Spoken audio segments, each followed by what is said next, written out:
Welcome back. बहुत बहुत स्वागत है आपका लखनऊ ट्रेडिंग एकेडमी के यूट्यूब चैनल पे। आज फिर से हम आ चुके हैं एक नए वीडियो के साथ, एक नए टॉपिक के साथ। तो आज का हमारा टॉपिक रहेगा अंडरस्टैंडिंग बिटकॉइन।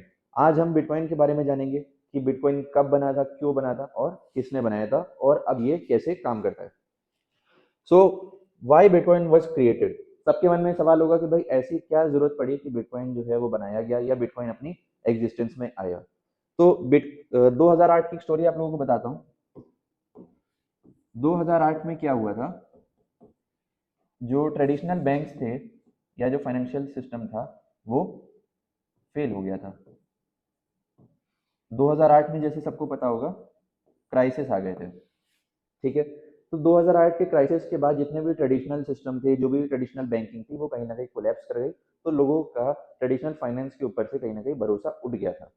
तो वहीं से एक नीड आई डिसेंट्रलाइज्ड चीज बनाने की, एक डिसेंट्रलाइज्ड फाइनेंशियल सिस्टम बनाने की। क्योंकि भाई कोलैप्स क्यों आया? क्योंकि मल्टीपल अथॉरिटीज, मल्टीपल एजेंसीज इसमें इन्वॉल्व थी। तो कहीं ना कहीं वहां पे लैक ऑफ एरर हुआ, वहां पे एक एरर आया। ठीक है, इसकी वजह से दिक्कत आई। तो 2008 में जो फाइनेंशियल क्राइसिस हुआ था, उसके बाद 2009 में इजाद हुआ, हमारा इन्वेंट हुआ या बनाया गया बिटकॉइन। बिटकॉइन कब बनाया गया? 2009 में। 2009 बिटकॉइन केम इनटू एग्जिस्टेंस।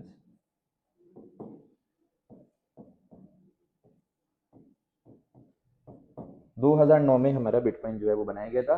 2009 में बिटकॉइन केम इनटू एग्जिस्टेंस। किसने बनाया था? बिटकॉइन के क्रिएटर या फाउंडर का नाम है, बहुत ध्यान से सब लोग याद रखेंगे,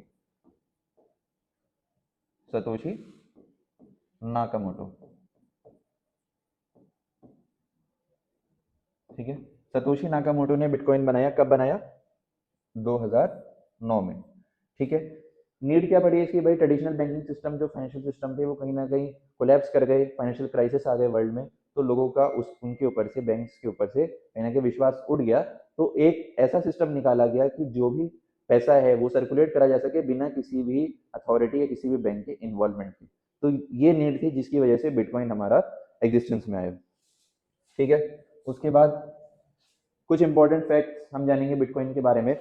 ओनली 21 मिलियन बिटकॉइन एग्जिस्ट। देखो मैंने बीटीसी लिखा हुआ है, बिटकॉइन को ही शॉर्ट फॉर्म में बीटीसी बोलते हैं। ठीक है, तो पूरे वर्ल्ड में जितने भी बिटकॉइन है कितने हैं? 21 मिलियन। ना इससे ज्यादा कभी बन सकते हैं, ना इस कभी भी कम करे जा सकते हैं। मतलब जो सप्लाई है वो लिमिटेड है। सप्लाई क्या होता है?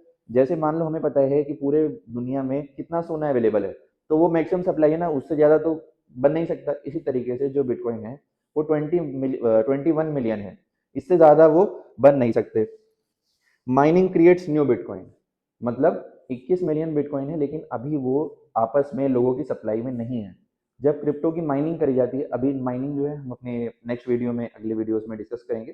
तो 21 मिलियन जो ये बिटकॉइन है, ये धीरे धीरे माइनिंग के थ्रू सप्लाई में आते हैं। ठीक है, एवरी 4 ईयर्स रिवॉर्ड रिड्यूसेस। अब क्या होता है, हर 4 साल पे जो बिटकॉइन के रिवॉर्ड माइनिंग को मिलना था वो आधा हो जाता है। इसी को बोलते हैं हाल्विंग। हाल्विंग के बारे में भी आगे हम डिस्कस करेंगे। जैसे मान लो जब बिटकॉइन की शुरुआत हुई थी, जो पहली बार लोगों को मिला था, तो एक बिटकॉइन सबको मिला था। मतलब एक ब्लॉक माइन करने पे आपको एक बिटकॉइन मिलता था। फिर 4 साल बाद क्या हुआ, उसी एक ब्लॉक को माइन करने पे अब आपको आधा बिटकॉइन मिलता है। फिर इसी तरीके से उसी ब्लॉक को माइन करने पे 0.25, ऐसे करते करते उसकी वैल्यू आधी आधी आधी होती जाती है। तो इससे क्या होता है, जितने भी बिटकॉइन है वो लिमिटेड सप्लाई में, मतलब सप्लाई जो है उसकी धीरे धीरे कम होती जा रही है। और बिटकॉइन क्योंकि एक पॉपुलर एसेट है, एक बहुत बड़ा एसेट है, तो उसकी डिमांड जो है वो बढ़ती जा रही है। तो इसीलिए बिटकॉइन जो है वो day by day, year on year positive results ही देता है। ठीक है, उसके बाद bitcoin is called digital gold. Why? Bitcoin को आप लोगों ने सुना होगा डिजिटल गोल्ड भी बोलते हैं। गोल्ड मतलब सोना, लेकिन सोना क्या है, ट्रेडिशनल है, आप फिजिकल एसेट है, लेकिन बिटकॉइन हमारा क्या है, डिजिटल एसेट है। तो बिटकॉइन को कहीं ना कहीं गोल्ड से कंपेयर किया गया है। ऐसा क्यों किया गया है? क्योंकि इसकी लिमिटेड सप्लाई है, जैसा कि मैंने आपको बताया। 21 मिलियन से ज्यादा बिटकॉइन जो है वो दुनिया में नहीं आ सकते, पॉसिबल ही नहीं है।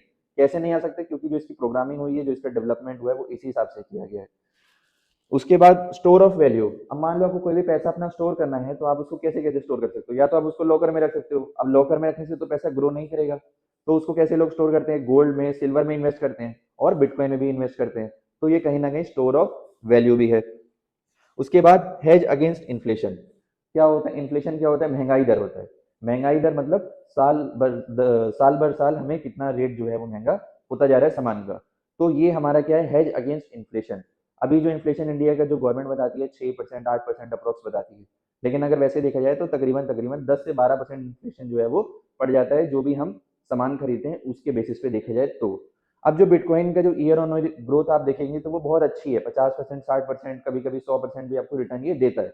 यानी जितना इन्फ्लेशन में हमारा माइनस होता है उससे अच्छे रिटर्न हमें बिटकॉइन साल दर साल देता है।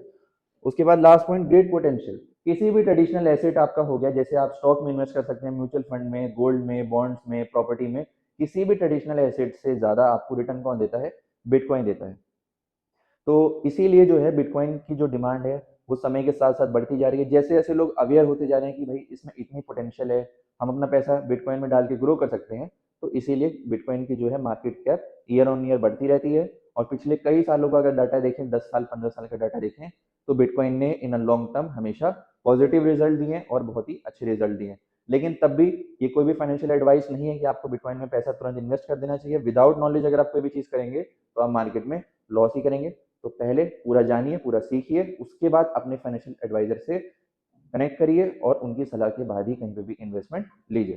तो यहाँ तक थी हमारी आज की क्लास। आज की क्लास में हमने बिटकॉइन के बारे में पूरा डिस्कस किया। और बने रहिए इसी यूट्यूब चैनल पे नेक्स्ट क्लास के लिए। लाइक कर दीजिएगा इस वीडियो को और कमेंट कर दीजिएगा कोई भी डाउट आपको आए, या कोई भी टॉपिक आप दोबारा पढ़ना चाहते हैं, या कोई नया टॉपिक आप सीखना चाहते हैं तो आप कमेंट में लिख सकते हैं। हम उस पर कोशिश करेंगे वीडियो बनाने की। तो थैंक यू फॉर टुडे।